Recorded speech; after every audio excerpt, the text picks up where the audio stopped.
Speaker, আমি 350 মামলা নিয়ে 7 মাসের ব্যবধানে আপনিও আমার 2-1টা মামলাতে আপনি আমাকে সহযোগিতা করেছেন, সেটা এই সুযোগে ধন্যবাদ জানাতে চাই।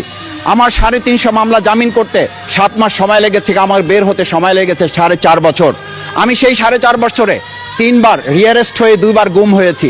আমি তখন ডিজিএফআই, এনএসআই, ডিবিএসবির কাছে জানতে চেয়েছিলাম আমার সামনে দিয়ে বড় বড় নেতারা বের হয়ে যাচ্ছে, আমার অপরাধটা কি?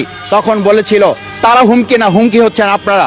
আমাদেরকে যখন শেখ হাসিনার শেষ সরকার নিষিদ্ধ করেছিল, তখন তারা 14 দল মিটিং করে বলেছিল এই জামাত শিবিরই হচ্ছে সবচেয়ে বড় সমস্যা, তাদেরকে নিষিদ্ধ করলে এই আন্দোলন থেমে যাবে। আজ একটা কথা পরিষ্কার বলতে চাই, এই গণবিপ্লব নিয়ে আমাদের মাথা ব্যথার মূল কারণ হচ্ছে এখানেই শেখ হাসিনা আমাদেরকে যথার্থ টার্গেটটা করেছিল। সেই টার্গেটের মূল লক্ষ্য ছিলাম আমরা। আমাদেরকে বলা হয়েছিল একটা গুলি করলে একটা সরে বাকিগুলো লড়ে না, সেই লড়ে না লোকগুলো ছিলাম আমরা, মাননীয় স্পিকার। যার কারণে আমাদেরকে তারা ভয় পায়। আমরা এখন বর্তমান সময় ভিডিও দেখতে পাই